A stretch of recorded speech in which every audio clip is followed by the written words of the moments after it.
ప్రార్థన చేసుకున్నాం.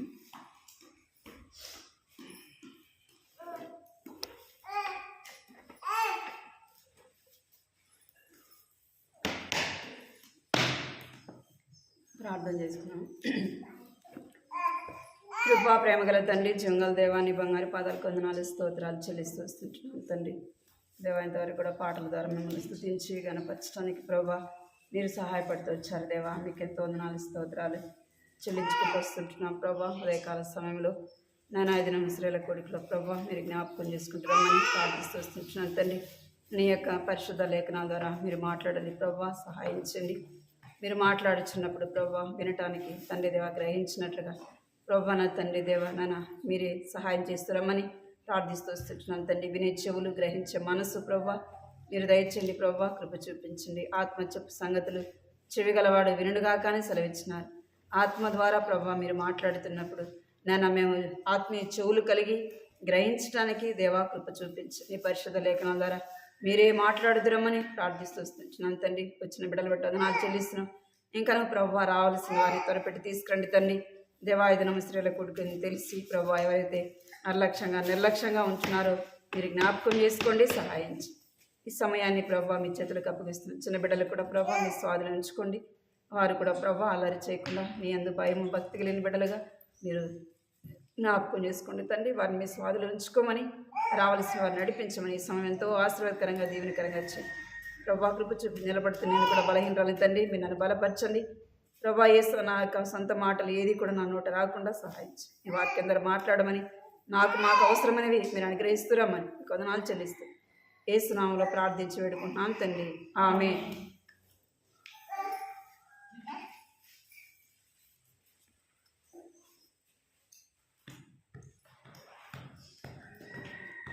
వాక్యం చూద్దామండి. 2 పేతురు 3వ అధ్యాయం 14 వచనం. 2 పేతురు 3వ అధ్యాయం 14 వచనం. అందరం కలిసి చదువు.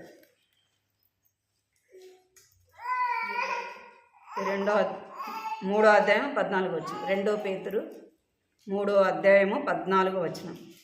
ప్రియులారా, వీటి కొరకు మీరు కనిపెట్టువారు కనుక శాంతము గలవారే ఆయన దృష్టికి నిష్కలంకులుగాను నిందారహితులుగాను కనబడినట్లు జాగ్రత్త పడుడి. మార్కు సువార్త 13వ అధ్యాయం 9వ వచనం. మార్కు సువార్త 13వ అధ్యాయం 9వ వచనం.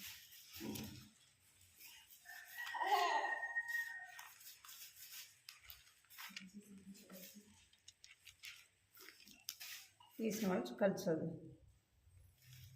9వ అధ్యాయము 13వ అధ్యాయం 9వ వచనం.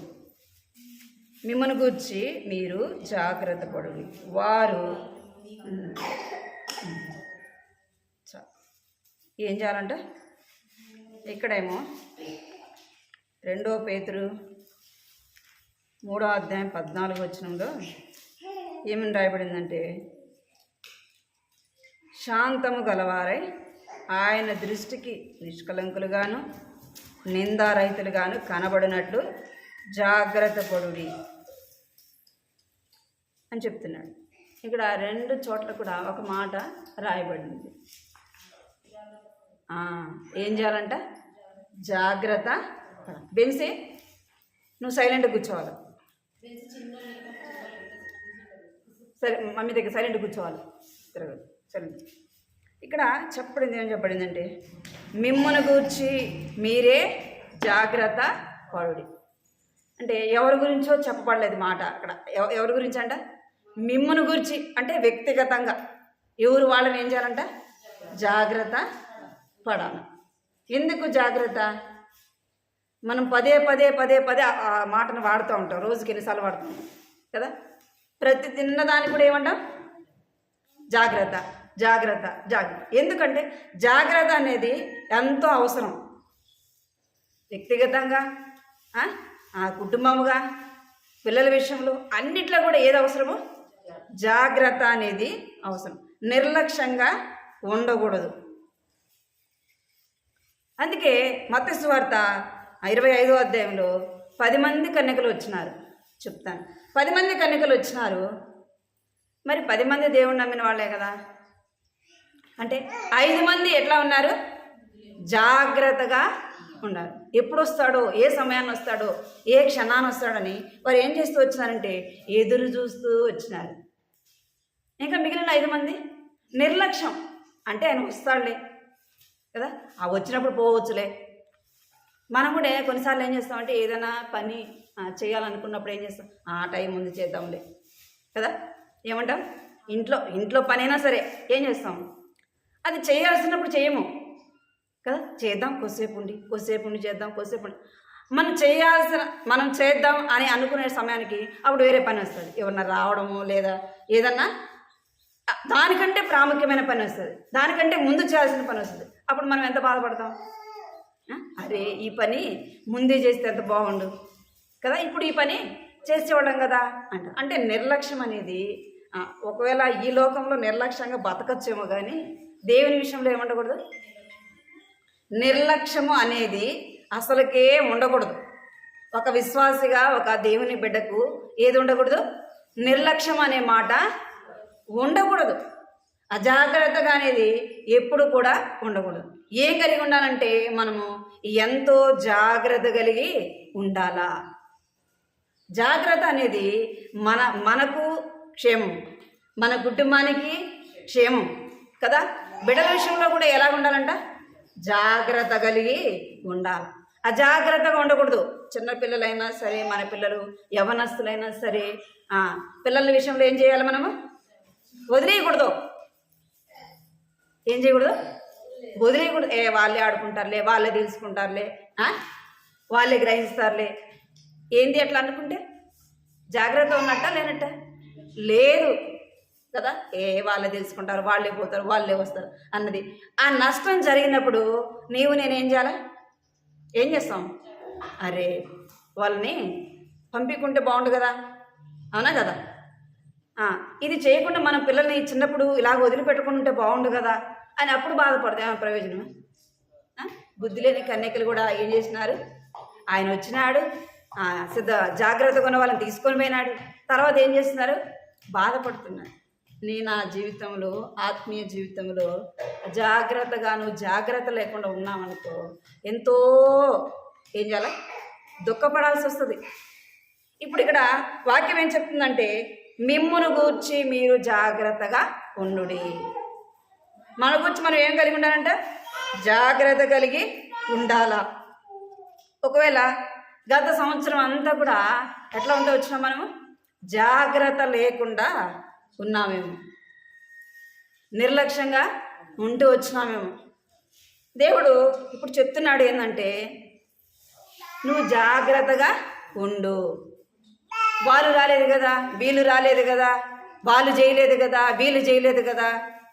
నేను మామూలుగా అయితే ప్రార్థన చేసుకుంటూ ప్రభా ఫస్ట్ ఏం చెప్పాలి నేను అనుకున్నది ఒకటి, దేవుడు ఈ మాటని జ్ఞాపకం చేస్తూ వచ్చినాడు.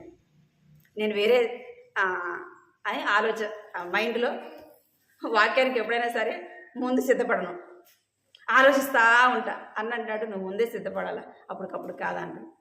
నాకు ముందే ఆలోచిస్తూ ఉంటా కానీ మైండ్కి రాదు. అంటే మన మైండ్ అంత షార్ప్గా ఉండదు. అట్లా ఆలోచిస్తూ ఉంటే దేవుడు ఈ వాక్యాన్ని గుర్తు చేస్తూ వచ్చాడు. అవును, ఈ నూతన సంవత్సరంలో మనకి ఏం అవసరమో జాగ్రత్త అనేది. సంవత్సరాలు జరిగిపోతున్నాయి, అయిపోయింది. నిన్నటి వరకే ఎట్లా ఉన్నింది? నూతన సంవత్సరం కొత్తగా ఉన్నట్టు అనిపించింది. మళ్ళీ ఈరోజు ఎట్లా అనిపిస్తుంది? అంతా పాతే. కానీ మనము సంవత్సరాలు జరిగిపోతున్నాయి అని నిర్లక్ష్యంగా ఉంటే ఒకనొక దినాన్ని ఏం చేయాలంటే మనం బాధపడాలా వస్తుంది. అందుకే మనం ఎవరు వచ్చినా రాకపోయినా, ఎవరు చేసినా ఎవరు చేయకపోయినా ఎట్లా ఉండాలంట? వాళ్ళు రాలేదు, వీళ్ళు రాలేదు, వాళ్ళు చేయలేదు, వీళ్ళు ఇవన్నీ నీకు అనవసరం. అక్కడ ఏం చెప్పబడింది? నిన్ను గూర్చి నువ్వు జాగ్రత్త పడమంటున్నాడు. దేని కొరకు అంటే ఇక్కడ 2 పేతురు 14 రాయబడింది, ప్రియులారా వీటి కొరకు మీరు కనిపెట్టుచున్నారు కనుక. దేని కొరకు మనం కనిపెట్టుచున్నాము? దేని కొరకు మనం ఈ లోకంలో కనిపెట్టేది? లోకంలో ప్రత్యేకింపబడిన దేవుని బిడ్డలాగా చేయబడినాం. ఇప్పుడు మనం దేని కొరకు చూసేది? దేవుడు ఎప్పుడు వస్తాడా, అదే కదా. దేని కొరకు మనం కనిపెట్టాలా, దేవుడు ఎప్పుడు వస్తాడా, అని రాకడ ఎప్పుడు వస్తుందా అని మనం ఏం చేయాలంట, కనిపెట్టే వారముగా ఉండాలి. కనిపెట్టే నువ్వు నేను, ఒక విశ్వాసి కనిపెట్టేది దేని కొరకు అంటే దేవుడు ఎప్పుడు వస్తాడా. ఒకవేళ నేను చనిపోతే నేను దేవుని ఎదుర్కొంటానా, దేవుని దగ్గర నిలబడే ధైర్యం నాకుందా కదా. దీని కొరకు మనం ఏం చేయాలా, జాగ్రత్త కలిగి ఉండాలి. ఇప్పుడు దేవుడు వస్తే నేను ఎత్తబడతానా, ఇప్పుడు దేవుడు వస్తే నేను ఎత్తబడతానా అనే జాగ్రత్త ఉండాలి. ఒకవేళ నేను ఇప్పుడు చనిపోయినాను అనుకో, నేను దేవుని దగ్గర ధైర్యంగా నిలబడగలనా అని ఏముండాలి, మనము జాగ్రత్త కలిగి ఉండాలా. అందుకే ఆ మాట చెప్తున్నాడు, ప్రియులారా మీరు వీటి కొరకు కనిపెట్టుచున్నారు కనుక ఏం చేయాలంట, కనిపెట్టుచున్న మనము శాంతము గలవారమై ఉండాల. ఎట్లా ఉండాలంట, శాంతము. మనం అనేకసార్లు ఏం చేస్తున్నాం అంటే తొందరపడుతూ ఉంటాం. ఏం చేస్తాం, తొందరపడ్డ వల్ల నష్టం ఏంది, మనకి నష్టం కదా, మన కుటుంబానికి నష్టం, సంఘానికి కూడా నష్టం. అర్థమైందా, వ్యక్తిగత జీవితానికి నష్టం.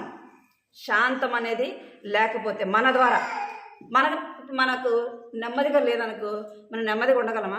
హృదయంలో నెమ్మది లేకపోతే ఏమైందా, తలనొప్పి కదా, నిద్ర పడుతుందా, నెమ్మది లేకుంటే పట్టదు. అది నష్టమే కదా, శరీరానికి నష్టమే కదా, నష్టమే. అందుకే చెప్తున్నాడు, ఏం కలిగి ఉన్నానంటే శాంతము గలవారై యుండుడి. శాంతం అనేది చాలా అవసరం కుటుంబంలో, స్త్రీలకు మరి మనకైతే ఇంకా. మనకి శాంతం అనేది అవసరం, ప్రతిదీ సహించాలా. నేను ఎందుకు సహించాలా మనం అంటాం, నేను ఏమి చేయకపోయినా నన్ను అంటారు కదా, నేను ఎందుకు సహించాలా అంటాం. బైబిల్లో రాయబడింది, అబద్ధముగా నీ మీద చెడ్డ మాటలు పలికినప్పుడల్లా ఏం చేయాలా, నువ్వు సంతోషించాల. నేను ఏదైనా నువ్వు అననప్పుడు వాళ్ళు నిన్ను అన్నావని చెప్పారనుకోండి, ఏం చేయాలా, అప్పుడే సంతోషించాలి. అబ్బా ప్రభా, నీ కొరకు ఈ మాట నన్ను అన్నారు కదా, నాకు సంతోషం ప్రభా. ఏం చేయాలా, సంతోషించాలి.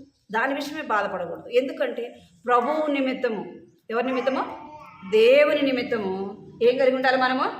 దేవుని విషయంలో ఒక్కోసారి మన పిల్లలే మన మీదకి లేస్తారు, భర్తే, సంఘములోనే, కుటుంబంలోనే మనకేముంటుందంటే వ్యతిరేకత వస్తుంది. ఎప్పుడంటే మనం ఆత్మీయంగా ఎప్పుడు ఎదుగు మొదటి మెట్టు వేస్తూ ఉంటామో, నేను బాగుండాలా, మంచిగా ప్రార్థన చేసుకోవాలా, అన్ని మీటింగ్లకి వెళ్ళాలా, అన్నిట్లో నేను ఫస్ట్ ఉండాలా, అన్నిట్లో నేను ముందు ఉండాలంటే సాతాను ఒప్పుకుంటుందా. యాడికి నువ్వు ముందుకు పోయేది, ఏం చేస్తుంది, వెనక్కి లాగుతుంది. ఊరికే లాగుతుందా అంటే ఏం చేస్తుంది, ఏదో ఒక సమస్య పెడతారు. ఆ సమస్యలో ఏం కలిగి ఉండాలంట అంటే శాంతము కలిగి ఉండాలా. ఎందుకు అంటే నువ్వు దేని కొరకు కనిపెడుతున్నావో దాని విషయంలో నువ్వేం కలిగి ఉండాలా, శాంతము కలిగి ఉండాలా. అటు రాయబడింది, ఆయన దృష్టికి నిష్కలంకులుగాను. ఎలా ఉండాలంట, నిష్కలంకులుగాను అంటే దోషము లేని వారముగా ఉండాలి, నిందారహితంగా ఉండాలి. అక్కడ రాయబడింది నిందారహితంగా. ఆయన కొరకు మనము కనిపెట్టుకొని ఉండాలా. దేవుని కొరకు మనం ఎలా ఉండాలంటే కనిపెట్టుకొని ఉండాలి, జాగ్రత్త పడాలి. నేను శాంతం కలిగి ఉన్నానా, దేవుడు ఇప్పుడు వస్తే నేను నిందారహితంగా ఉన్నానా, దోషము లేనిదానిగా నేను ఉంటున్నానా అని మనం ఏం చేయాలంటే అంటే జాగ్రత్త పడాలి. మనం ఏ ఏ విషయాల్లో జాగ్రత్త పడాలంటే ప్రసంగి చూడండి, ప్రసంగి గ్రంథం 5వ అధ్యాయం 1వ వచనం. ప్రసంగి 5వ అధ్యాయం 1వ వచనం. నీవు దేవుని మందిరమునకు పోవునప్పుడు నీ ప్రవర్తన జాగ్రత్తగా చూచుకొనుము. ఎలాగంట, నీవు దేవుని మందిరానికి వెళ్ళినప్పుడు ఏం చేయాలంట, నీ ప్రవర్తన జాగ్రత్తగా చూచుకునుము. మనము మందిరానికి వచ్చినప్పుడు ఎట్లా ఉంటామంటే సమాధానం లేకుండానే వస్తాం. మన హృదయంలో సమాధానం ఉండదు. కలవరం కలవరం కలవరం ఎట్నే వచ్చి కూర్చుంటాం. ఎట్టుంటుంది చెప్పండి. మనం చేసేది ప్రతిదీ కూడా కలవరముగానే ఉంటుంది. అందుకే చెప్తున్నాడు, నీవు దేవుని మందిరానికి పోవునప్పుడు నీ ప్రవర్తన జాగ్రత్తగా చూచుకునుము. మన ప్రవర్తన మనము ఎలాగ చూసుకోవాలంటే జాగ్రత్తగా చూసుకోవాలి. ఎవరెట్టన్నా ఉన్నాయి మంది మనం ఏం చేయాలి? జాగ్రత్తగా ఉండాలి. అక్కడ రాయబడింది, బుద్ధిహీనులు అర్పించినట్లుగా బలి అర్పించుటకు సమీపించి వాళ్ళకి బుద్ధిహీనంగా. కొన్నిసార్లు మనం ఎట్లా ప్రవర్తిస్తామంట? బుద్ధిహీనంగా అంటే తెలిసి కూడా మనం ఏం చేస్తామంటే బుద్ధిహీనంగా మూర్ఖంగా ఉంటాం. అలాగా ఉండకూడదు. బుద్ధిహీనంగా నువ్వు బలులు అర్పించడానికంటే సమీపించి ఆలకించుట మేలు. మనం ఎలాగుండాలంటే జాగ్రత్త పడాలా. మన ప్రవర్తన విషయమే మనము జాగ్రత్త ఉండాలి. ఎందుకు మన ప్రవర్తన విషయం మనం జాగ్రత్తగా ఉండాలి అంటే, మనము ఎవరి సన్నిధిలో కనబడుతున్నాం, ఎవరి సన్నిధికి వస్తున్నాం? జీవము కలిగిన దేవుని సన్నిధికి నీవు నేను వస్తున్నా. ఒక మనుషుడు కాదు మనం వెళ్ళేది. మనుషుల దగ్గరికి వెళ్తే ఏం చేస్తాం? ఒక రాజకీయ నాయకుడి దగ్గరికి వెళ్ళాలంటే ఎంతగానో ఎలాగ మాట్లాడాలా కదా, ఎలాగ వారిని గౌరవించాలా, ఎలాగ చేస్తే వాళ్ళు సంతోషపడతారు అని ఏం చేస్తాం? ముందు నుంచే నెల నుంచి ఆలోచిస్తూనే ఉంటాం. ఏది చేయాలి, ఎట్ట చేయాలి, అబ్బా నాకు మాట్లాడేది రాదు కదా, వాళ్ళని ఎలాగా పలకరించాలా, వాళ్ళకి ఎలాగ ఆతిథ్యం ఇవ్వాలా వాళ్ళు అని ముందు నుంచే ఏం చేస్తుంటాం? ఆలోచిస్తూ ఉంటాం. అయితే మరి నువ్వు దేవుని మందిరానికి వెళ్ళినప్పుడు అలాగ బుద్ధిహీనంగా ఏముంది? రోజు పోయేదే కదా, రోజు వెళ్ళేదే కదా అని నిర్లక్ష్యంగా ఉండకూడదు. అందుకే మనం ఏం చేయాలంటే జాగ్రత్త కలిగి ఉండాలి.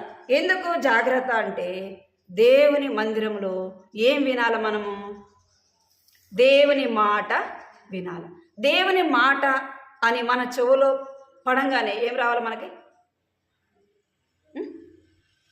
భయం రావాలా? ఏం రావాలా? చూడండి, న్యాయాధిపతులు 3వ అధ్యాయం 20వ వచనం. న్యాయాధిపతులు 3వ అధ్యాయం 3:20వ వచనం.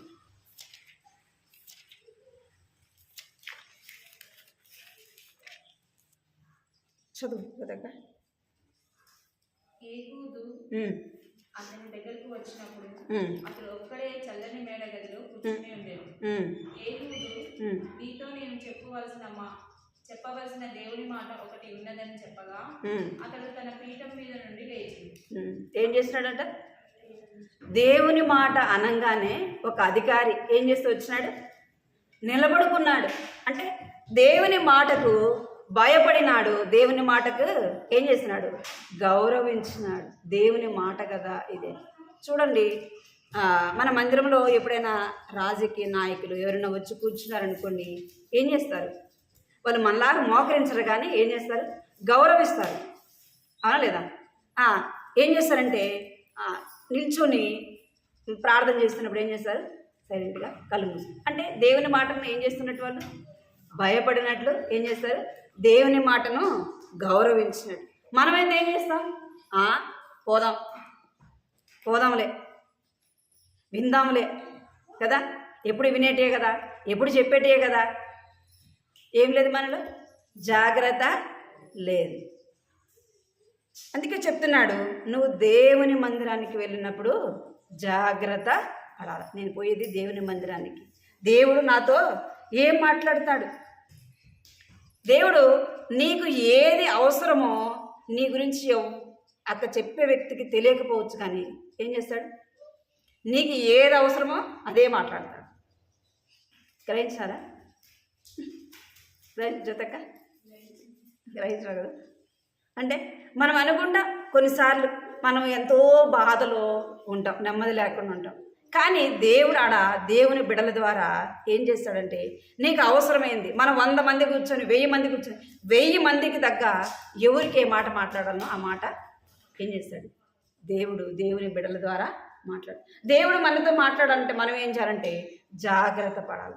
మన ప్రవర్తన సరిగా ఉందా లేదా అని మనం ఏం చేయాలంట జాగ్రత్తగా చూసుకోవాలి. అక్కడ ఏం చేస్తున్నాడంటే ఆయన దేవుని మాట అనగానే ఏం చేస్తున్నాడంట నిలబడి వింటున్నాడు. అరే దేవుని మాట కదా అని మనం దేవుని మాటకు భయపడాల. దేవుని మాటలో నిర్లక్ష్యంగా ఉండకూడదు. మన ప్రవర్తన చాలా జాగ్రత్తగా చూసుకోవాలి. 1 పేతురు 3వ అధ్యాయం 2వ వచనం. 1 పేతురు 3వ అధ్యాయము 2వ వచనం. అందువలన మీలో ఎవరైనా వాక్యమునకు అవిధేయులైతే వారు భయముతో కూడిన మీ ప్రవర్తనను చూచి వాక్యము లేకుండానే తమ భర్తలను నడిపి ఏం చేయొచ్చంట రాబట్టుకొనవచ్చు.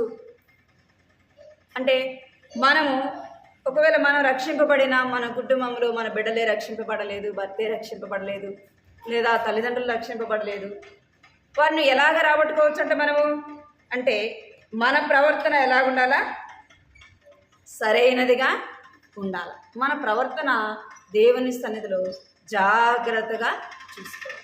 అనాలోచనంగా నిర్లక్ష్యంగా భయం లేకుండా మనం లోకంలో నడిచినట్టు దేవునిలో నడవకూడదు. నిన్న కూడా అన్న వాక్యం ఇది. మనం ఎప్పుడైతే దేవుని బిడలముగా చేయబడతామో మన గురించి ఏం చేయబడుతుందంట రాయబడుతుంది కదా, రాయబడుతుంది. మనం చేసే ప్రతిదానికి ఏం చేయాలా లెక్క చెప్పాలి. మన ప్రవర్తన విషయంలో కావచ్చు, మన మాటల విషయంలో కావచ్చు, వాటన్నిటిలో కూడా మనం ఏం చెప్పాలంట లెక్క చెప్పవలసిన వారముగా ఉంటున్నాము.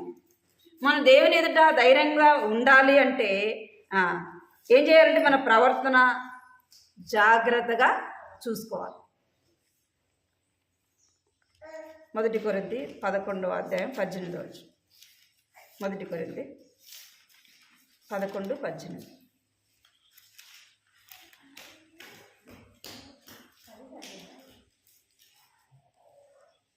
11వ అధ్యాయము 18వ వచనం.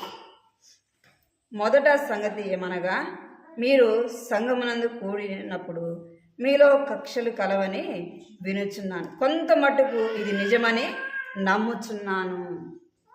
ఏం చేయాలంట దేవుని పిల్లలంగా ఏముండకూడదంట మనలో, ఏముండకూడదు కక్షలు. అంటే మనకు ఏముండాలంటే సమాధానము ఉండాలి కదా. మనము మనస్వార్థలతో దేవుని మందిరానికి వచ్చినా ఏదైనా గొడవ జరిగినప్పుడు మనం దేవుని ఇంట్లో కూర్చున్నా మనం ఎలాగుంటామంటే మాత్రం వాక్యం వినటానికి కానీ దేవుని మాట వినటానికి కానీ లోబడటానికి కానీ ఇష్టపడతామా? ఎందుకు అంటే మన హృదయం ఎలాగ లేదు, నిమ్మలంగా లేదు కదా. మన ప్రవర్తన ఎలాగ లేదంటే సరిగా లేదు. అందుకే మనం ఏం చేయలేము, దేవుని వాక్యాన్ని వినలేము. దేవుని వాక్యాన్ని వినలేము. దేవుని వాక్యము వినటానికి మనకు మనసు ఉండదు. ఎందుకంటే మన దృష్టి అంతా కూడా దాని మీదనే ఉంటుంది. ఏదైతే మన మైండ్లో ఉంటుందో దాని మీదనే ఉంటుంది. అందుకే ఏం చేయాలంటే నీ ప్రవర్తన జాగ్రత్తగా చూసుకును. ఎలాగుంటున్నావు నువ్వు దేవుని మందిరానికి వచ్చినప్పుడు, కుటుంబంలో అయినా సరే, ఇక భర్తకైనా సరే, బిడ్డల విషయంలో అయినా సరే మనం ఎలాగుండాలా? ఏదైనా కుటుంబం అన్నాక ఏమొస్తాయి సమస్యలు, ప్రతి ఒక్క కుటుంబంలో వస్తాయి. రావా? సంఘంలో రావా?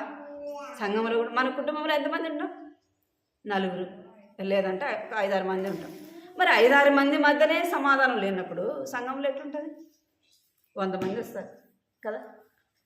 చెప్తున్నా ఎట్లా ఉంటుంది? మరి వచ్చే 10 మంది ఒకే మనసుతో ఉంటారా? ఉండరు.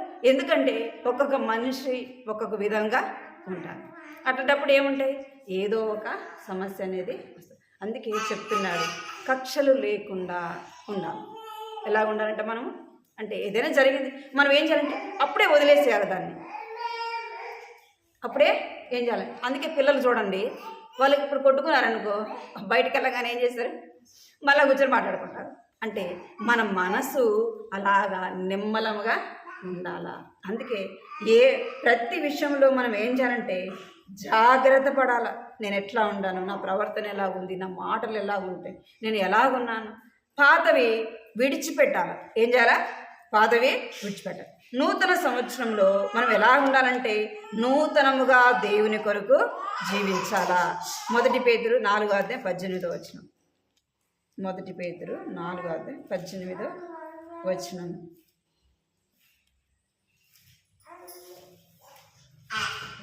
మరియు నీతిమంతుడు రక్షింపబడినట్టు దుర్నీతి భక్తిహీనుల నుండి పాప ఇక్కడ నిలుచును. ఏమని రాయబడిందంటే మరియు నీతిమంతుడు రక్షింపబడినట్లు. మన రక్షింపబడిన మనలో ఏముండకూడదంటే దుర్నీతి, భక్తిహీనులముగా ఉండకూడదు. మన ప్రవర్తన చాలా జాగ్రత్తగా చూసుకోవాలి. మొదటిది మనం ఏం చేయాలంటే మన ప్రవర్తన జాగ్రత్తగా చూసుకోవాలి. గత సంవత్సరం పోయింది. ఈ యొక్క నూతన సంవత్సరంలో ప్రభువా నా మాటలు కావచ్చు, నా ప్రవర్తన కావచ్చు, నేను ఎలాగ ఉండాలి?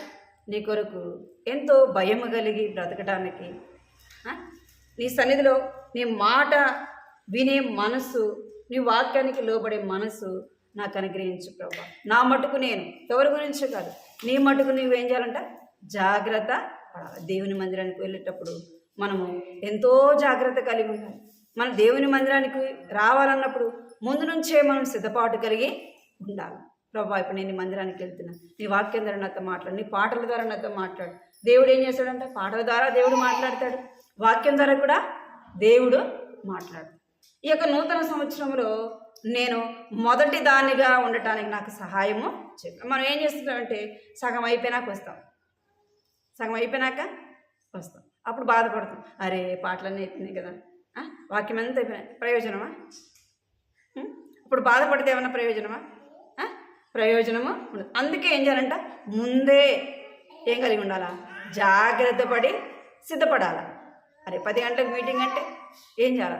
ముందే మనం ఏం చేయాలంటే సిద్ధపాటు కలిగి ఉండాలా. ప్రవర్తన విషయము చాలా జాగ్రత్తగా ఉండాలి.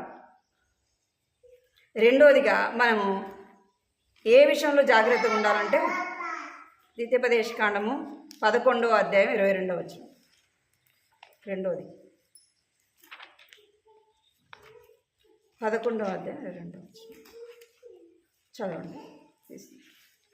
మీరు మీ దేవుడైన యెహోవాను ప్రేమించి ఆయన మార్గములన్నిటిలోనూ నడుచుచు ఆయన హత్తుకొని మీరు చేయవలెనని నేను మీకు ఆజ్ఞాపించు ఈ ఆజ్ఞలన్నిటిని అనుసరించి జాగ్రత్తగా నడుచుకొనవలెను.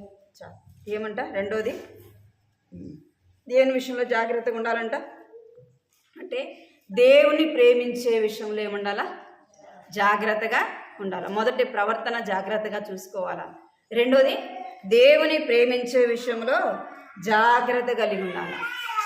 దేవుని ప్రేమించినప్పుడే దేవుని యొక్క ఆజ్ఞలు మనం ఏం చేస్తాం? అనుసరిస్తాం కదా.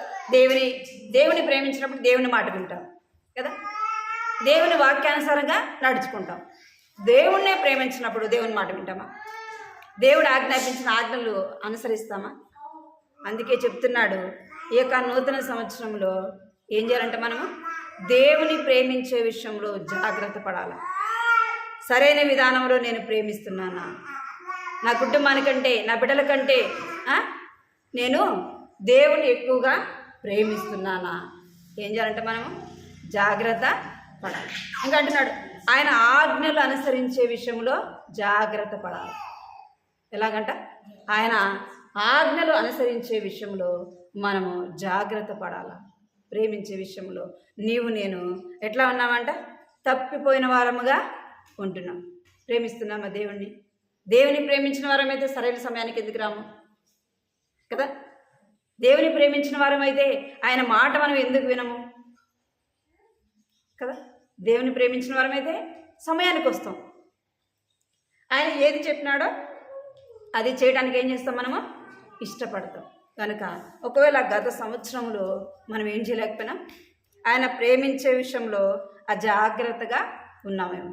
అందుకే దేవుడు హెచ్చరిస్తున్నాడు, ఏమంటే నువ్వు దేవుని ప్రేమించే విషయంలో జాగ్రత్త పడమని ఈ యొక్క ఉదయకాల సమయంలో జ్ఞాపకం చేస్తున్నాడు. 6వ అధ్యాయం 5వ వచనం పెట్టండి. ద్వితీయోపదేశకాండము.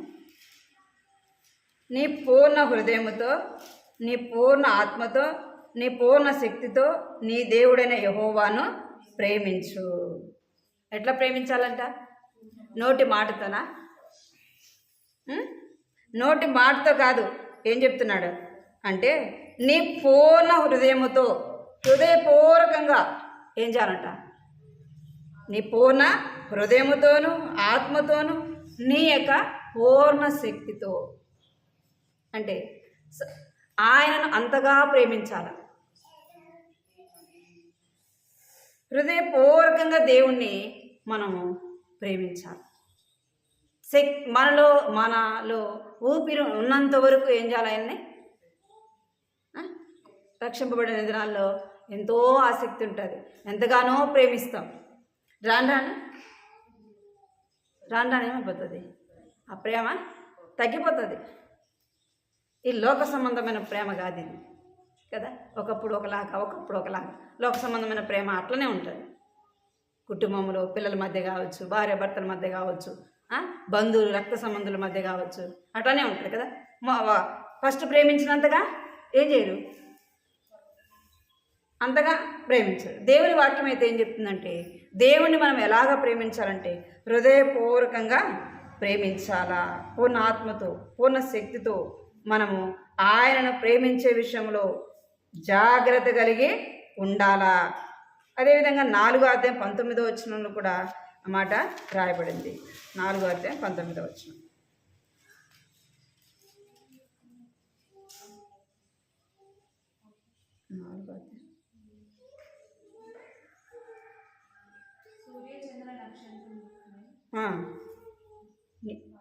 సూర్యచంద్ర నక్షత్రములైన ఆకాశ సైన్యం చూచి మరలు కొల్పబడి ఈ దేవుడైన యెహోవా సర్వాకాశం కిందనున్న సమస్త ప్రజల కొరకు పంచిపెట్టిన వాటికి నమస్కరించి వాటిని పూజింపకుండునట్లు వీరు బహు జాగ్రత్త పడి. చాలు. ఏం రాయబడిందంటే సూర్యుని, చంద్రుణ్ణి, నక్షత్రాలు కదా, వాటిని ఏం చేస్తారంట? విగ్రహములుగా వాటిని భక్తి అనుకుంటారు కదా. అనుకొని ఏం చేస్తారంటే వాటిని ప్రేమించేవారుగా ఉంటారు. ఒక్కొక్కరికి ఒక్కొక్కటి, లేదా కొంతమందికి పిల్లలంటే ఇష్టం, కొంతమందికి అట్లా వాటిని ఏం చేస్తున్నారంటే విగ్రహముతో పోలుస్తున్నారు. మనం అలాగా మన కుటుంబాన్ని ప్రేమించినట్టు కాదు. ఎవరిని ప్రేమించినట్ట? సృష్టికర్తను మనం ఎలాగ ప్రేమించాలో ఆ విధానంలో ఆయన ఏం చేయమంటున్నాడు? ప్రేమించమంటున్నాడు. అన్నిటికంటే కూడా మన జీవితంలో ఎవరు ప్రాముఖ్యమైన వారుగా మనం ఎంచుకోవాలా అంటే దేవుడి తర్వాతనే ఎవరైనా సరే, ఏదైనా సరే మొదట ఎవరికి ప్రాముఖ్యతని ఇవ్వాలంట? మొదట దేవునికి ఇవ్వాలి.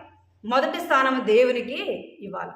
మొదటి స్థానము దేవుడు ఏం కోరుకుంటున్నాడంటే మొదటి స్థానము ఆయనకి ఇవ్వాలని కోరుకుంటున్నాడు. అందుకే అంటున్నాడు, నువ్వు హృదయపూర్వకంగా ఏదో పిల్లల్ని ప్రేమించినాక, కుటుంబాన్ని ప్రేమించినాక, నీకు కలిగిన దాన్ని ప్రేమించిన తర్వాత చివరిగా ప్రేమిద్దంటే చివరిది ఆయనకి ఇష్టమో లేదు. ఏది ఆయనకి ఇష్టము? ప్రథమ ఫలము అంటే మొదటిది ఆయనకు ఇష్టము.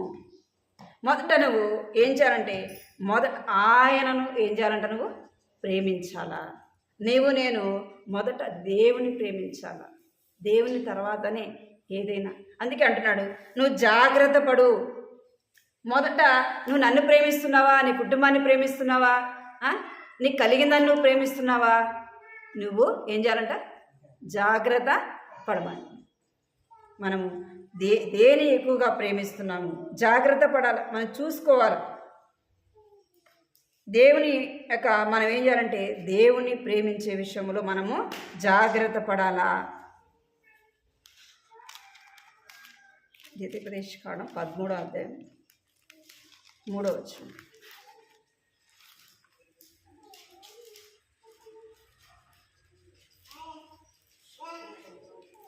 13వ అధ్యాయం 3వ వచనం. అంతటా నీతో చెప్పిన మహత్కార్యం గాని సంభవించను.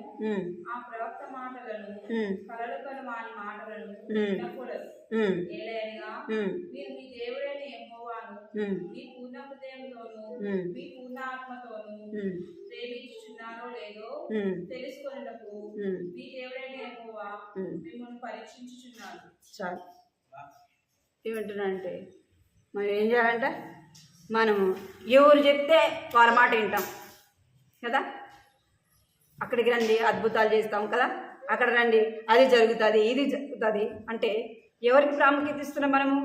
వారి మాట వింటుంది, వారి మాటకు ప్రాముఖ్యతను మనము ఇస్తున్నాం. అందుకే చెప్తున్నాడు వారి మాట నమ్మొద్దు కదా, వారి మాట లేదు నీవు లక్ష్యము ఉంచొద్దు.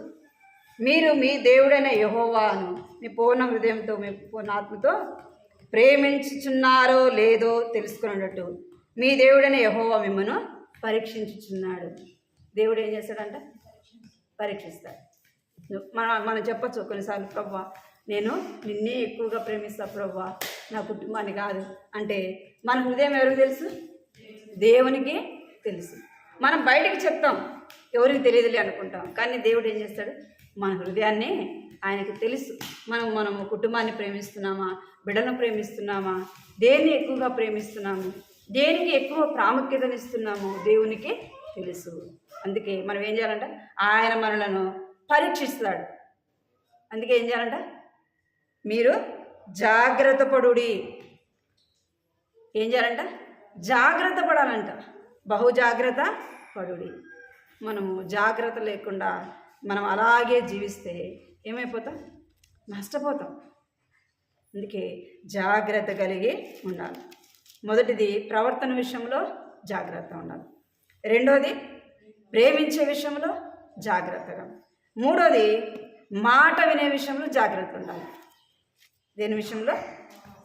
దేవుని మాట వినే విషయంలో జాగ్రత్త కలిగి ఉండాలా. ద్వితీయోపదేశకాండము 12వ అధ్యాయం 28వ వచనం.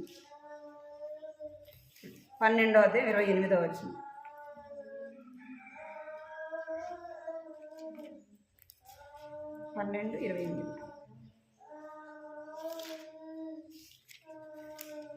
నీ దేవుడైన యెహోవా దృష్టికి యుక్తమును యథార్థమునగు దానిని నీవు చేసినందున నీకును నీ తరువాత నీ సంతతి వారికి నిత్యము మేలు కలుగునట్లు నేను నీకు ఆజ్ఞాపించుచున్న ఈ మాటలన్నిటినీ నీవు జాగ్రత్తగా వినవలెను. చాలు.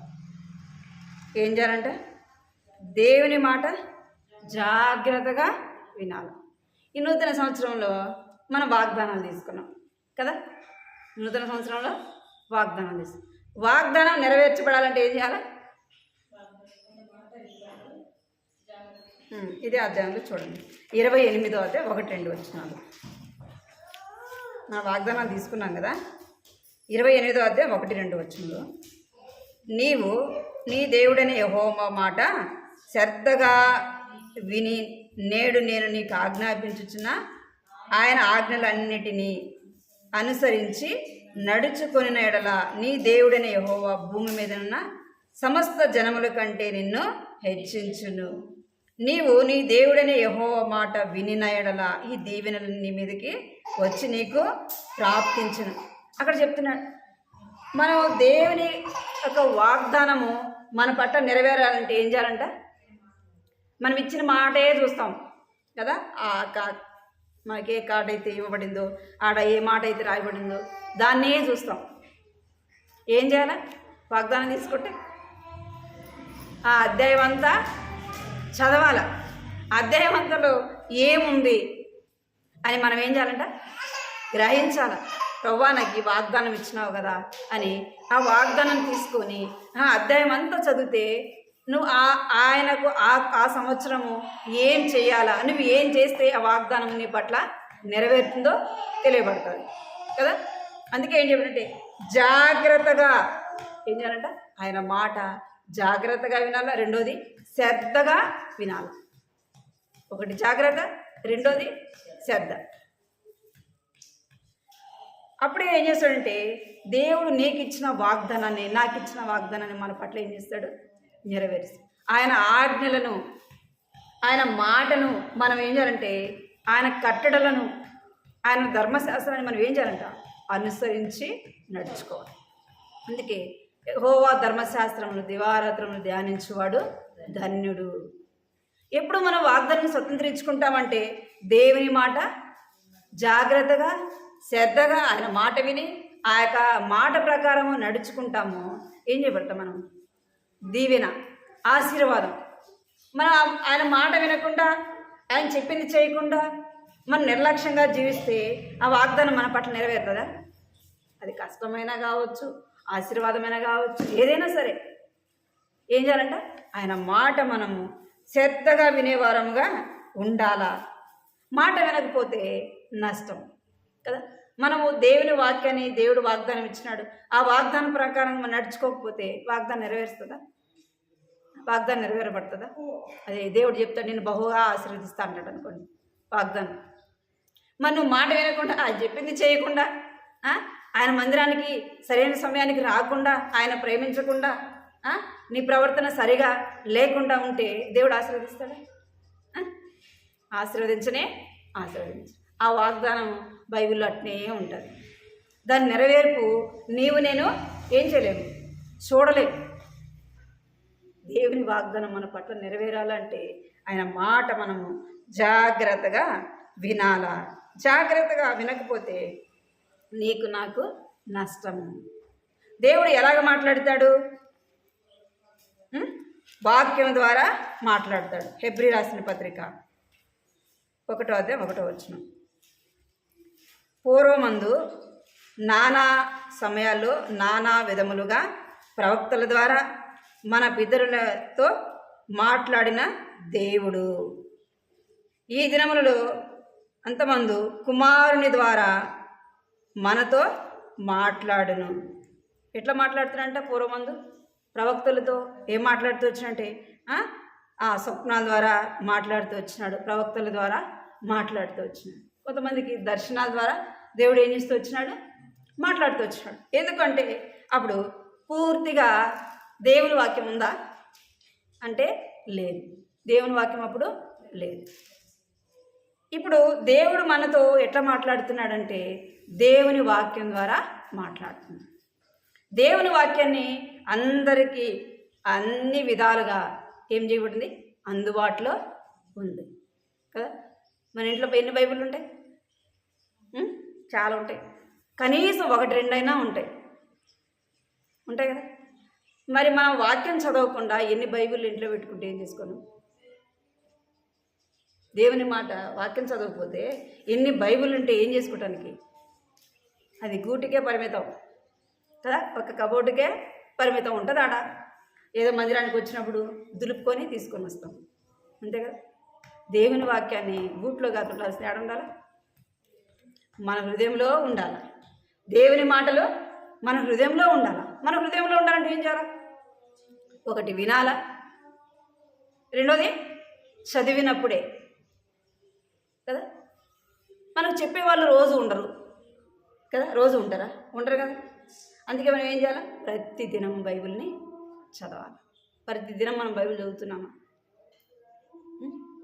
చదివినారు ఈరోజు బైబిల్ చదవాలి. మరి కొత్త సంవత్సరంలో మరి ఏ తీర్మానం చేసుకున్నారు? మరి ఈ సంవత్సరమైనా తీర్మానం చేసుకోండి. చదువు రాకపోతే అది వేరు, రాదు కాబట్టి వాళ్ళు ఏం చేయలేరు, చదవలేరు. వాళ్ళు ఏం చేయాలా? నాకు చదువు రాదని గమ్మకుంటే సరిపోదు.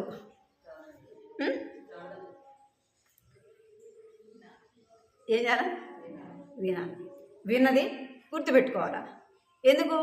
చదవడానికి రాదు కాబట్టి, మనకి చదివి వినిపించేవాళ్ళు ఉండరు కాబట్టి ఏం చేయాలి?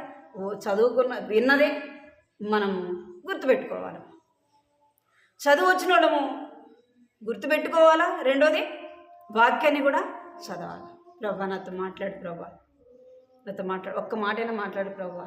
నేను ఎలాగ జీవించాలి ప్రభా, ఎలాగ బ్రతకాలి ప్రభా, నేను బయటకు వెళ్తున్నా, ఇప్పుడు నేను ఎలాగ వారితో మాట్లాడాలా, ఎలాగ నేను జ్ఞానం కలిగి నడుచుకోవాలా అంటే దేవుని వాక్యం ఏం చేస్తుంది? మనకు సహాయము చేస్తుంది. అందుకే అంటున్నాడు, నువ్వు జాగ్రత్తగా వినాలి. బైబిల్ మనందరి చేతిలో ఉంది కాబట్టి మనం ఏం చేయాలంట? దేవుని వాక్యాన్ని జాగ్రత్తగా వినాలి. ఈ సంవత్సరమైనా తీర్మానం చేసుకో. ప్రతిరోజు ఉదయం సాయంత్రం ఎన్ని పనులున్నా పరిస్థితులు ఎట్లా ఉన్నా ఏం చేయాలి? వాక్యాన్ని చదవాలి. ఉదయం మనకి ఎక్కువ సమయం లేదు, ఏదో కొన్ని వచనాలు 10 వచనాలైనా సరే చదువుకొని ప్రార్థన చేసుకుని మన పనులను ముగించుకుంటాం. సమయం ఖాళీగా ఉన్నప్పుడు ఏం చేయాలి? ఆ మిగిలిన భాగాన్ని చదవాలి. దేవుని వాక్యం చదవకపోతే ఎలాగ మనం ఆత్మీయంగా బలపడతాం? ఎలాగ ఆత్మీయంగా ఎదుగుతాం? మనం ఎలాగ నడుచుకోవాలా? మన ప్రవర్తన ఎలాగ ఉండేదని ఎట తెలుస్తుంది? మనకి తెలుస్తుంది. ఇప్పుడు పిల్లలు మనం ఎందుకు స్కూల్కి పంపించేది? వాళ్ళు సమాజంలో ఎలాగ బ్రతకాలనో కదా, ఎలాగ నడుచుకోవాలనో. చదువు ఏం చేస్తుంది? వాళ్ళని క్రమశిక్షణ నేర్పిస్తుంది కదా. ఎలాగ మాట్లాడాలో, ఎలాగ నడుచుకోవాలో, సమాజంలోకి వెళ్ళినప్పుడు వారు ఎలాగ ఉండాలనో ఏం చేస్తుంది? చదువు వారికి నేర్పిస్తుంది. మరి మనకెవరు నేర్పియాలా? దేవుని వాక్యం. దేవుని వాక్యాన్ని దేవుణ్ణి మనం అడిగితే దేవుడు ఏం చేస్తాడు? నేర్పి. చదువు రాని వారు కూడా బైబిల్ చదువుతారు. చదువు రాని వారు కూడా దేవుని మీద ఆధారపడితే ఏం చేస్తారు? మనకు వచ్చినవే కొన్ని అక్షరాలైనా సరే మనం ప్రార్థన చేసుకొని చదివితే దేవుడు ఏం చేస్తాడు? అటు చదువుతా ఉంటే దేవుడే అర్థం చేస్తాడు. ఫస్ట్ బైబిల్ చదివినప్పుడు నాకు కూడా అర్థమయ్యేది కాదు, అర్థము అయ్యేది కాదు. మనం చదువుతా ఉంటే ఏం చేస్తాడంటే దేవుడే గ్రహింపు తెస్తాడు. అందుకే ఇర్మియా గ్రంథంలో రాయబడింది, నువ్వు నాకు మొరపెట్టుము, నువ్వు గ్రహింపలేని గూఢమైన గొప్ప సంగతులు నీకు తెలియజేస్తాను. బైబిల్లో రాయబడిన గూఢమైన సంగతులు మనం తెలుసుకోవాలంటే ఏం చేయాలి? చదవాలి. రెండోది ఆయన సన్నిధిలో ప్రార్థన. ప్రభువా, నేను బైబిల్ చదువుతున్నా, నాకు తెలియదు, నాకు ఇది గ్రహింప చేయి ప్రభువా, నాకు ఇది నేను అర్థం చేయి ప్రభువా, నేను ఎలాగ నడుచుకోవాలి, నేను ఎలాగ మాట్లాడాలో అంటే దేవుడు ఏం చేస్తాడు? వాక్యం ద్వారా తెలియజేస్తాడు. ఆయన మాట మనం ఎలాగ వినాలంటే శ్రద్ధగా వినాలా. శ్రద్ధగా మనము ఆయన మాట వినినప్పుడే ఈ సంవత్సరము మనం ఏం చేసుకోవాలంట? మన ప్రవర్తన సరిగా ఉందో లేదో జాగ్రత్తగా చూసుకోవాలి. రెండోది ఆయనను ప్రేమించే విషయంలో జాగ్రత్త పడాలి. మూడోది మాట వినే విషయంలో జాగ్రత్తగా ఉండాలి. నేను దేవుని మాట వినకుండా మన పిల్లలు మన మాట వినమంటే వినరు. మనం మొదట దేవుని మాట వింటేనే మన పిల్లలు ఏం చేస్తారు? మన మాట వింటారు. మనం దేవునికి భయపడినప్పుడే మన పిల్లలు ఏం చేస్తారు? మనకు భయపడతారు. అలాగా మనము ఈ 3 విషయాల్లో జాగ్రత్తగా ఉండాలి. ఈ సంవత్సరం, నూతన సంవత్సరం ప్రతిరోజు కూడా బైబిల్ చదవడానికి ఏం చేయాలి? తీర్మానం చేసుకోవాలి. ప్రతిరోజు చదవాలి. పిల్లలు ఉంటారు కానీ మనం ఏం చేయాలంటే అంత చదువుకోకపోయినా కొన్ని వచనాలైనా చదువుకొని ప్రార్థన చేసుకో. మన వాక్యం చదవకపోతే ఆత్మీయంగా ఎదగలేదు. ఆత్మీయంగా మనం ఏమి కూడా నేర్చుకోలేము.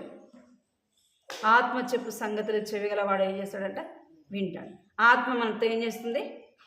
మాట్లాడుతుంది. దేవుని వాక్యం మనం చదువుతున్నప్పుడు ఆత్మ ఏం చేస్తుందంట? మాట్లాడుతుంది. మనం ఆత్మీయంగా చెవులు కలిగి ఉన్నప్పుడు ఏం చేస్తాం? మనము గ్రహిస్తాం. ఆయన మాట శ్రద్ధగా వినాలా. ఏం చేయాలంట? శ్రద్ధగా వినాలి. మనం శ్రద్ధగా దేవుని మాట వినకపోతే మనమే నష్టపోతాం. కాబట్టి ఈ 3 విషయాల్లో మనం ఎక్కడ ఈ 3 విషయాలు తప్పిపోతూ వచ్చినాం గత సంవత్సరం. ప్రభు ఈ సంవత్సరం యొక్క నూతన సంవత్సరంలో నూతనంగా నీ కొరకు జీవించడానికి నాకు సహాయం చేయండి ప్రభు అని ప్రార్థన చేసుకుంటాం.